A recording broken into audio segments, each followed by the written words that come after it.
नमस्कार, ANT views के साथ मैं हूं असित नाथ।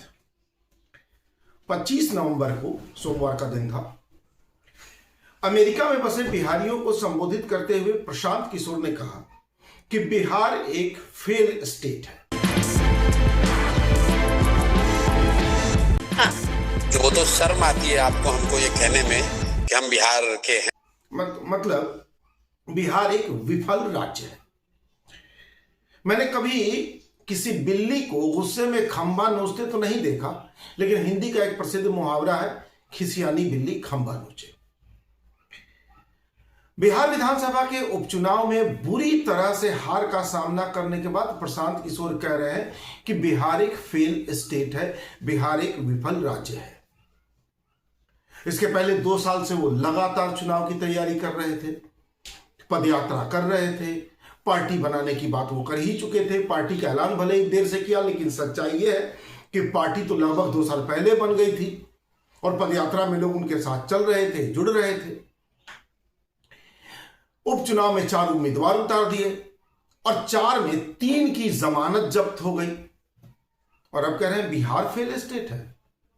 प्रसाद जी, आप एक फेल रणनीतिकार हैं, आप एक फेल पॉलिटिशियन हैं। बिहार फेल स्टेट नहीं है। गलतफहमी ना पालिए। लोगों ने वोट नहीं दिया तो मतलब ये फेल हो गए, और आपको वोट दे दिया होता तो बड़े सफल लोग माने जाते। सफलता और विफलता का, वो भी एक पूरे स्टेट का, एक इतने बड़े राज्य की सफलता और विफलता का मानक आप तय करेंगे अपनी जीत हार से, कि आप जीत गए तो बिहार सफल स्टेट, आप हार गए तो बिहार विफल राज्य। इतना अहंकार मत पालिए। आप फेल हुए हैं, आपकी रणनीतियां फेल हुई हैं, आपकी टीम फेल हुई है, आप बुरी तरह से परास्त हुए हैं, और जदयू ने ठीक ही कहा है कि आप अब हताशा में अंड-बंड बोल रहे हैं। बिहार क्यों फेल होगा? संघर्ष किस स्टेट के लोगों ने नहीं किया है? कहां बड़ी अमीरी झलक रही है? कहां लोगों के घरों में रोज सुबह में सोने की बरसात हो जाती है और शाम में फर्श के नीचे से हीरे निकल आते हैं? भारत का कोई भी स्टेट ऐसा नहीं है जहां अमीरी और गरीबी ना हो, जहां संघर्ष लोगों के जीवन का हिस्सा ना हो। जीवन चलाने का संघर्ष पूरा हिंदुस्तान करता है, इसमें सिर्फ बिहार की बात कहां से आ गई? बिहार की आबादी ज्यादा है, लिहाजा ज्यादा आबादी की वजह से जमीन कम है, जमीन कम है तो यहां का संघर्ष थोड़ा अलग किस्म का है। लेकिन क्या दिल्ली के लोग संघर्ष नहीं कर रहे? क्या मुंबई के लोग संघर्ष नहीं कर रहे? क्या यूपी के लोग संघर्ष नहीं कर रहे? एक संघर्ष करते, लड़ते, जूझते राज्य को आप विफल राज्य कैसे कह सकते हैं? पूरे हिंदुस्तान को चमकाने वाले स्टेट को आप विफल राज्य कैसे कह सकते हैं? कैसे? और हिंदुस्तान का कोई ऐसा राज्य नहीं है जहां बिहार के आईएएस आईपीएस अधिकारी तैनात ना हो। दुनिया की कोई ऐसी कंपनी नहीं, चाहे वो अमेरिका हो, ब्रिटेन हो, जहां बिहार के इंजीनियर काम न करते हो। दुनिया का कोई ऐसा अस्पताल नहीं जहां बिहार के डॉक्टर नौकरी न करते हो।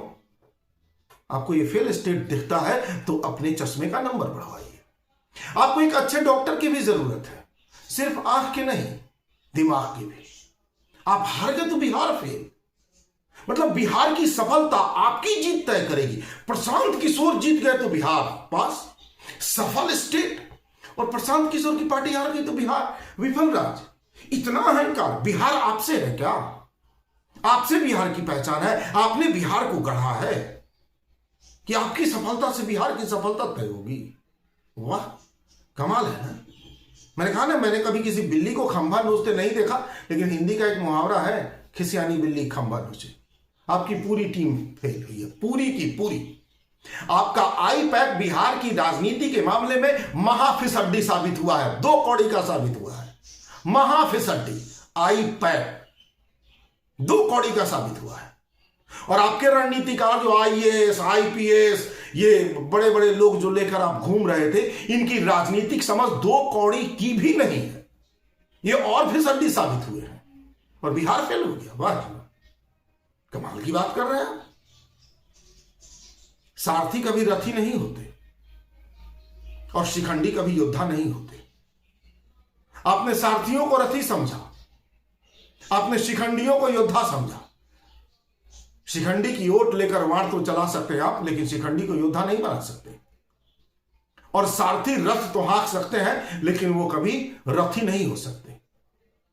आपको क्या लगा था कि आपका ये आई पैक और ये आईएएस आईपीएस की लॉ भी आपको बिहार का किंग मेकर बना देगी और आप अपनी जेब से मुख्यमंत्री निकालेंगे?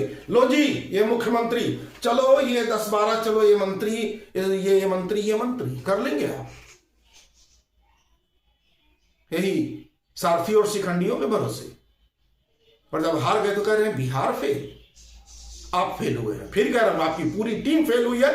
आप फिसड्डी राजनेता, फिसड्डी रणनीतिकार साबित हुए हैं बिहार के मामले में। बिहार फेल नहीं हुआ है, और बिहार आप जैसे हजारों नेता आए, हार के चले जाए, कभी विफल नहीं होगा। इसलिए बिहार को मत कोसिए, खुद को कोसिए, खुद की टीम को कोसिए, खुद के रणनीतिकारों को कोसिए, जिनकी राजनीतिक समझ 0/सन्नाटा है, जो वार्ड का चुनाव जीत के बुरी तरह से हार जाएंगे और फिर गांव के लोगों को गरियाते फिरेंगे। तो ऐसा मत कीजिए, बिहार को विफल मत बताइए। आपने कहा था ना कि आप तो जाति विहीन राजनीति करने आए हैं, बिहार में बहुत जातिवाद है। किस 4 उम्मीदवार आपने दिए ना, किस जगह बिना जातीय समीकरण के उम्मीदवार आपने दे दिया था, जरा बता दीजिए।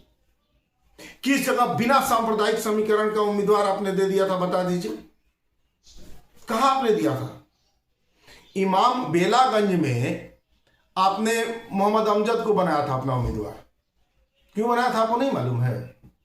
क्योंकि आपको लगा कि 17% मुसलमान है वहां, 17%। एनडीए ने यादव उम्मीदवार उतार दिया, इंडिया गठबंधन ने यादव उम्मीदवार उतार दिया, 2 यादव लड़ जाएंगे, यादव वोट बट जाएगा और आप 17% मुसलमान वोट लेकर वहां जीत जाएंगे। ये आपकी सांप्रदायिक सोच नहीं है। बुड़बक समझ रहे हैं बिहारियों को आप, कि आपकी इस चतुराई को बिहारी नहीं समझ पाएंगे। इतना बुड़बक आपने समझ लिया था। बिहारियों ने समझ लिया कि आप क्या खेल रहे हैं, और इसीलिए आपको 0/सन्नाटा पर बिहारियों ने आउट कर दिया। और आपको लग रहा है कि बिहार एक विफल स्टेट है। वाह, कमाल की बात है। दूसरा भी आप देख लीजिए, इमामगंज 2 माझी थे चुनावी मैदान में, आपने एक पासवान को उतारा। सुरक्षित सीट है, वहां इसी वर्ग से आप उतार ही सकते थे। आपने एक पासवान को उतारा और आपको क्या लगा कि आपने चूंकि ऐलान कर दिया है कि हम मुसलमानों को उनकी संख्या के हिसाब से भागीदारी देंगे, तो सारे मुसलमान वोट दे ही देंगे, पासवान वोट मुझे आ ही जाएगा और सीट निकाल लेंगे। ये सोचा था ना। मिला बिहार विफल है कि आप विफल है। किरण सिंह को क्या सोच के आपने तरारी का उम्मीदवार बनाया था, राजपूत उम्मीदवार? आपको लगा था कि वहां 10% मुसलमान, 8% राजपूत हैं और कुछ ब्राह्मण वोट आप समेट ही लेंगे और आप वहां सीट निकाल लेंगे। क्योंकि आपको तो ये लगा था कि राजू यादव सीपीआईएमएल से मैदान में है, तो यादव वोट तो निश्चित तौर पर राजू यादव काटेंगे ही, मतलब वो राजद का नुकसान तो कर ही देंगे। तो और मुस्लिम वोट आप काट लेंगे कुछ, तो आप भी राजद का नुकसान कर देंगे और मुस्लिम और यादव वोट चिपका के आप निकल लेंगे। यही सोचा था ना। तो जात वाली राजनीति आपने नहीं की है, सांप्रदायिक राजनीति आपने नहीं की है। चले हैं दूसरों के सिर पर आरोप पड़ने, और आपको लग रहा है बिहार विफल है। बिहार ने आपकी चाल समझ ली। बिहार के ग्रामीण वोटर आपसे ज्यादा राजनीति समझते हैं प्रशांत जी। एक साधारण ग्रामीण भी आपको राजनीति पढ़ा देगा, सिखा देगा, लिखा देगा। नोटबुक लेके जाइए, ऐसे मत जाइए खाली हाथ। माइक लेकर जो घूम रहे हैं ना, उससे बढ़िया होता नोटबुक लेके घूमे रहते। माइक से ज्यादा अच्छा था पदयात्रा के दौरान नोटबुक लेके आप चले होते, बिहारियों से राजनीति पढ़ के आए होते, सीख के आए होते, तो बाई इलेक्शन में भी नतीजे कुछ अच्छे हुए रहते आपके लिए। आप तो सिखाने चले थे, बड़का ज्ञानी, बड़का विद्वान आप हो गए हैं, बिहार को पढ़ाने चले हैं, बड़का ज्योत लेके आप निकले हैं, अंधेरे से बिहार को निकालने चले हैं। पता चल गया क्या है आप और क्या है बिहार। आपने हर जगह जात का खेल खेला है, हर जगह। तरारी में खेला, बेलागंज में खेला, इमामगंज में खेला। आपने कहा रामगढ़ में आपने कौन सी कसर छोड़ दी थी, सब बताइए। 12% वहां यादव है, मुसलमान है 8%। सवर्ण है 17.5% और कोयरी कुर्मी मिला के 8% है। सबसे बड़ी आबादी दलितों में वहां रविदास की है, जो चमार जाति होती है उसकी है। बसपा ने वहां पिंटू यादव को टिकट दिया। पिंटू यादव की यादव वोट बैंक में भी पैठ, और भाई बसपा से उतरे हैं तो निश्चित तौर पर रविदास वोट जो है, चमार जाति का वोट उनको मिलना था, ये आप भी जान रहे थे। तो आपको लगा कि चलो ये तो यादव को कुछ डैमेज करेगा ही और दलित वोट में चमार जाति को काट ही लेगा, तो मतलब ये कि ये अजीत सिंह का नुकसान तो कर ही रहा है। अब अजीत सिंह के साथ क्या, बचे हुए यादव और मुस्लिम वोट। तो आपने वहां क्या किया, सुनील कुशवाहा को चुनावी मैदान में उतारा, क्योंकि आपको लगा कि 2 राजपूत हो गए, अशोक कुमार सिंह बीजेपी और अजीत सिंह आरजेडी, तो राजपूत वोट भी बढ़ जाएगा, यादव वोट बसपा और राजद के बीच बढ़ जाएगा। तो आप जो है कुशवाहा जी का वोट लेके और मुसलमान 8% लेके अपना विधायक बना लीजिए। यही समीकरण सोचा था ना आपने, और आप बुरी तरह से हारे। 4 में 3 पर तो जमानत जब्त है आपकी पार्टी की। कहने चले हैं बिहार फेल है, बिहार फेल नहीं है, आप फेल है। और आपके इर्द गिर्द बैठे महाविद्वान IAS IPS जो हैं, रथी नहीं हो सकते, सारथी हैं, वो रथी नहीं बनेंगे। किसी भ्रम में ना रहिए। और शिखंडी की ओट में वार चलाइए। शिखंडियों को योद्धा समझ के मैदान में कूदने की गलती दोबारा कीजिएगा ना, तो 243 में 240 पर जमानत जब्त होगी। 3 अपनी हैसियत से जमानत बचाएंगे, आपकी हैसियत से नहीं। हां, एक बात जान लीजिए, ये बात साफ हो गई कि आप एक फिसड्डी रणनीतिकार हैं। नमस्कार।